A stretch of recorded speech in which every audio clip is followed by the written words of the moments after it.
بسم اللہ الرحمن الرحیم۔ السلام علیکم۔ ہزاروں کروڑوں درود و سلام آپ صلی اللہ علیہ وآلہ وسلم پر اور آپ کی آل و اولاد پر۔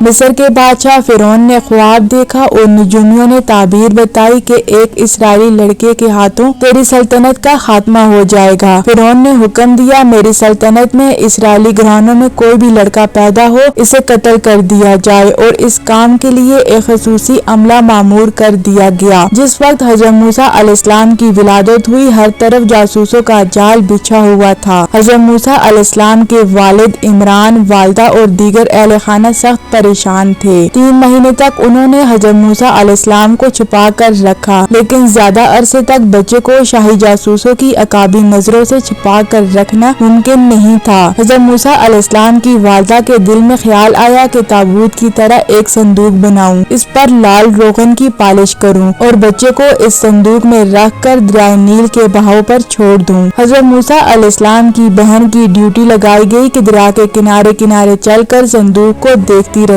صندوق بہتا ہوا محل کے تالاب میں پہنچ گیا، وہاں ملکہ اور خادمیں لطف اندوز ہو رہی تھی۔ صندوق پر ملکہ کی نظر پڑی، اس نے کنیزوں کو حکم دیا کہ صندوق کو تالاب میں سے نکال کر لاؤ۔ صندوق کھولا گیا تو اس میں ایک حسین اور تندرست بچہ آرام سے لیٹا ہوا انگوٹھا چوس رہا تھا۔ ملکہ بہت خوش ہوئی، اس کی آنکھوں میں ممتا اتر آئی، شفقت و محبت سے بچے کو گود میں لے لیا۔ ملکہ نے سوچا کہ اس بچے کو بیٹا بنا کر پالنا چاہیے۔ محل میں کسی نے خدشہ ظاہر کیا کہ یہ بچہ بادشاہ کی سلطنت کو ختم کرنے کا سبب بھی بن سکتا ہے۔ فرعون کے دل میں بھی یہی خیال آیا، ایسا نہ ہو کہ یہی بچہ اسرائیل کا وہ لڑکا ہو جس کے بارے میں نجومیوں نے پیشن گوئی کی تھی۔ لیکن فرعون کی منظور نظر بیوی نے یہ کہا، یہ بھی تو ہو سکتا ہے یہ بچہ ہماری آنکھوں کی ٹھنڈک بنے یا ہم اس کو اپنا بیٹا بنا لیں۔ ملکہ نے اس بچے کا نام موسیٰ رکھا۔ موسیٰ کے معنی ہے وہ شخص جو پانی سے نکالا گیا ہو۔ ملکہ نے بچے کو دودھ پلانے کا کام شاہی دائیوں کے سپرد کر دیا، لیکن بچے نے کسی کا دودھ نہیں پیا۔ حضرت موسیٰ علیہ السلام کی بہن نے محل میں جا کر ملکہ سے کہا، میں ایک اچھی آیا کا انتظام کر سکتی ہوں، نہایت صحت مند اور خوبصورت عورت ہے، بچے کی اچھی دیکھ بھال اور نہایت اعلیٰ پرورش کرے گی۔ ملکہ نے کہا اسے حاضر کرو۔ حضرت موسیٰ علیہ السلام کی بہن اپنی والدہ کو ساتھ لے گئی اور ملکہ کے سامنے پیش کر دیا۔ حضرت موسیٰ علیہ السلام نے اس خاتون کا دودھ پی لیا اور حضرت موسیٰ علیہ السلام کی والدہ کو داعیہ مقرر کر دیا گیا۔ اور تجھے معلوم ہے ہم تجھ پر پہلے بھی ایک مرتبہ احسان کر چکے ہیں، ہم تجھے بتاتے ہیں اس وقت کیا ہوا تھا۔ جب ہم نے تیری ماں کے دل میں یہ بات ڈالی تھی ہم نے اسے سمجھایا تھا کہ بچے کو ایک صندوق میں ڈال دے اور صندوق کو دریا میں چھوڑ دے، دریا اسے کنارے پر دھکیل دے گا پھر اسے اٹھا لے گا، جو میرا دشمن ہے نیز اس بچے کا بھی دشمن ہے، اور ہم نے اپنے فضل خاص سے تجھ پر محبت کا سایہ ڈال دیا تھا، اور یہ اس لیے تھا کہ ہم چاہتے تھے کہ تو ہماری نگرانی میں پرورش پائے۔ تیری بہن جب وہاں سے گزری تو اس نے کہا میں تمہیں ایسی عورت بتاؤں جو اسے پالے پوسے، اور اس طرح ہم نے تجھے پھر تیری ماں کی گود میں لٹا دیا کہ اس کی آنکھیں ٹھنڈی رہیں اور غمگین نہ ہو۔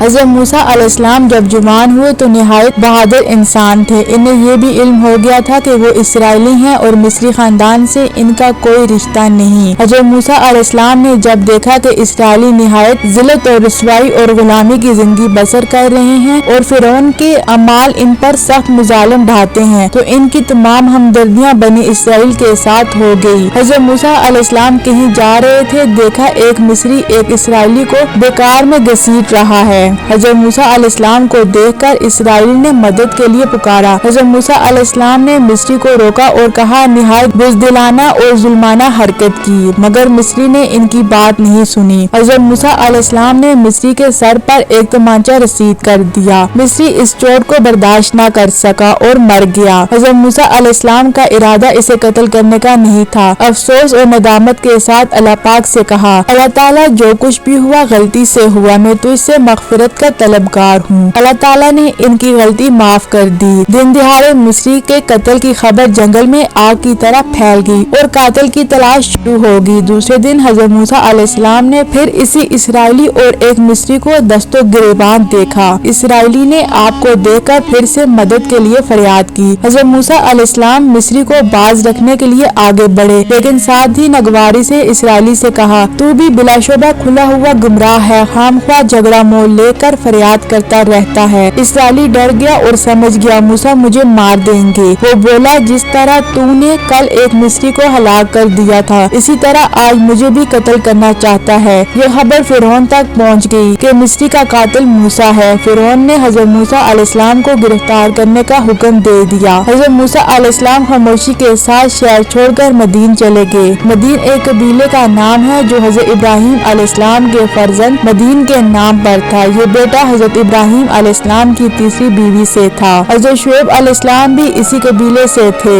جس خطہ زمین پر یہ قبیلہ آباد تھا اس کا نام مدین پڑ گیا۔ روانہ ہو گئے۔ مدین پہنچ کر حضرت موسیٰ علیہ السلام نے دیکھا کہ ایک کنویں پر پانی کے لیے جانوروں اور آدمیوں کی بھیڑ لگی ہوئی ہے۔ دو لڑکیاں اپنے جانور لیے دور کھڑی ہیں۔ حضرت موسیٰ علیہ السلام نے ان سے پوچھا کہ تم یہاں کیوں کھڑی ہو؟ لڑکیوں نے بتایا، ہم کمزور ہیں، یہ طاقتور ہیں، زبردستی ہمیں پیچھے ہٹا دیتے ہیں، ہمارے والد بہت بوڑھے ہیں اور ان سے لڑ نہیں سکتے، ہم انتظار کر رہے ہیں، سب چلے جائیں تو ہم اپنے جانوروں کو پانی پلائیں۔ حضرت موسیٰ علیہ السلام سے یہ زیادتی برداشت نہ ہوئی، بھیڑ کو چیرتے ہوئے کنویں پر پہنچ گئے اور کنویں کا بڑا ڈول تنہا کھینچ کر لڑکیوں کے مویشیوں کو پانی پلایا۔ لڑکیوں نے اپنے گھر جا کر اپنے والد حضرت شعیب علیہ السلام کو سارا قصہ سنایا۔ حضرت شعیب علیہ السلام نے حضرت موسیٰ علیہ السلام کو اپنے پاس بلایا، خاطر تواضع کی اور حالات پوچھے۔ پیدائش سے لے کر مدین پہنچنے تک کے تمام واقعات سننے کے بعد حضرت شعیب علیہ السلام نے فرمایا، خدا کا شکر ادا کرو، تمہیں ان ظالموں سے نجات مل گئی، اب کوئی خوف نہ کرو، یہاں میرے پاس رہو۔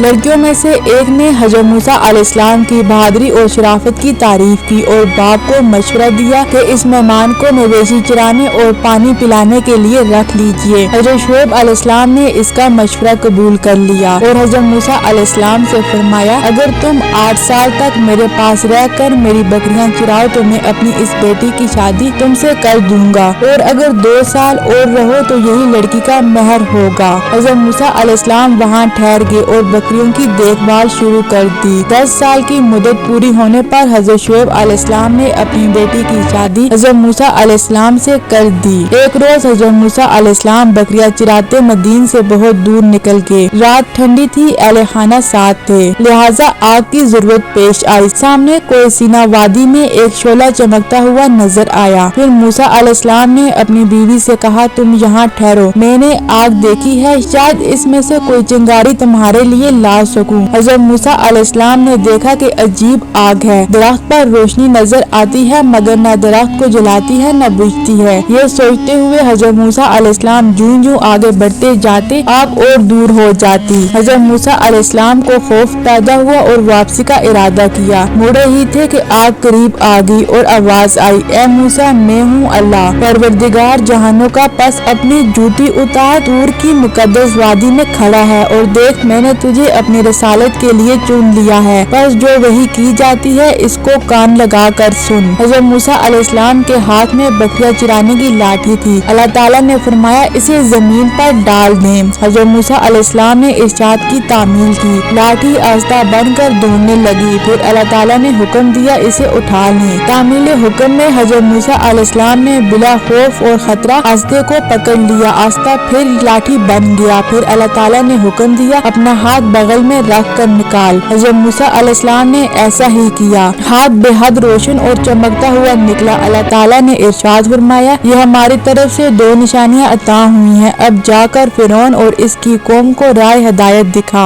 حضرت موسیٰ علیہ السلام مصر پہنچے اور اپنے بھائی حضرت ہارون علیہ السلام کو لے کر فرعون کے دربار میں حاضر ہوئے۔ آپ نے فرمایا، ہمیں اللہ تعالیٰ نے پیغمبر اور رسول بنا کر بھیجا ہے، ہم تم سے 2 باتوں کا مطالبہ کرتے ہیں، ایک یہ کہ خدا پر ایمان لے آؤ اور کسی کو اس کے کاموں میں شریک نہ ٹھہرا، اور دوسرا یہ کہ بنی اسرائیل پر ظلم کرنا چھوڑ دے اور انہیں آزاد کر دے۔